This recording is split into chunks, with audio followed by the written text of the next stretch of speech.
Hi friends, I'm TTB. Welcome back to MechWarrior 5 Mercenaries. Let's talk about some of the most frequently asked questions around Legend of the Kestrel Lancers, the new MechWarrior 5 DLC.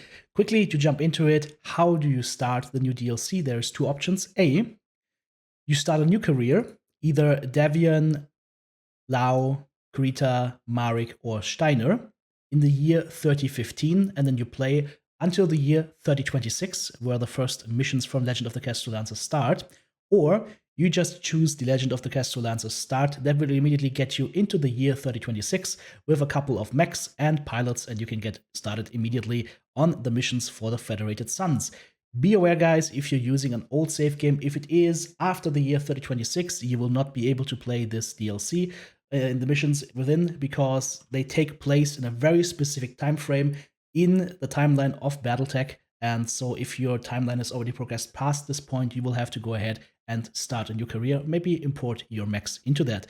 Also be aware, if you start with the Rasselhag Republic start, that will put you directly into the year 3035, which is 5 years after the end of the Fourth Succession War, so you also cannot go ahead and play the DLC that way.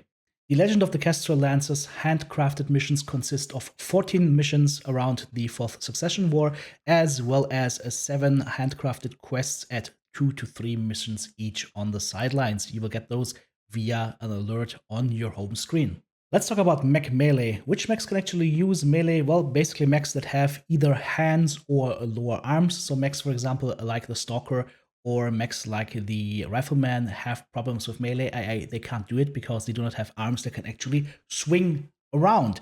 As far as the damage is concerned, let's have a look at this Wolfhound as a representative of the light mechs. There are 2 versions of mech melee: lower arms or hands. Hands do more damage than lower arms. A light lower arm will do 5 damage in melee at a range of 17.5 meters. That is the fixed range for melee. And the light arm hand will do 10 damage. So lower arm always does half the damage of its weight class. Light lower arm 5 damage, light hand 10 damage. On the medium side, let's have a look at this Assassin. The medium lower arm does 7.5 damage. That means the medium hand should do 15 damage, and that is exactly what it does. Moving on to the heavies, we have this Cataphract right here. Heavy lower arm at 10 damage, heavy hand at 20 damage. And then last but not least, the Awesome as representative of the Assault mechs. The Assault lower arm does 12.5 damage, the Assault hand 25 damage. So an Atlas, for example, with 2 Assault hands will do 2 punches at 25 damage. One question that people keep asking me all the time is, do you damage yourself when you're punching enemy mechs? The answer is no.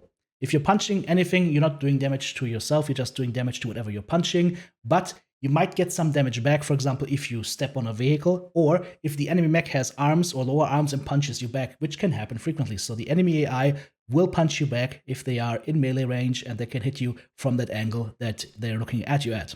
Another thing people keep asking about is mech switching. You can bind the button to switch a certain mech over in the controls area of your option menu, and then you can just press the button. In this case, for example, for me, it is a Z on the German keyboard to switch between mechs and take control of that mech. Right now we're in the Assassin, we're switching over. Right now we're in a Cataphract, we're switching over. Right now we're in the Awesome and switching back to the Wolfhound. Easy peasy, no problem.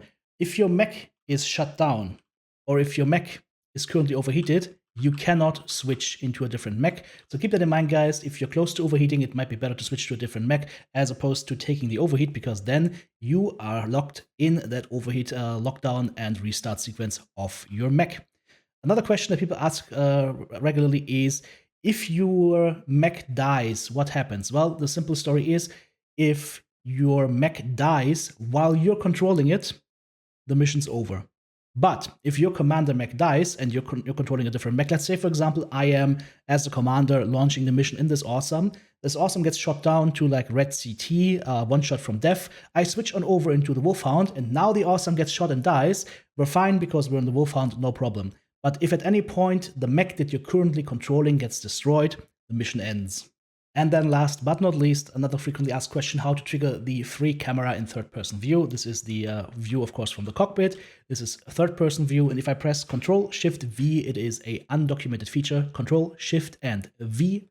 That will open the third-person view, and then you need a gamepad to maneuver around your camera and use it to get some awesome screenshots.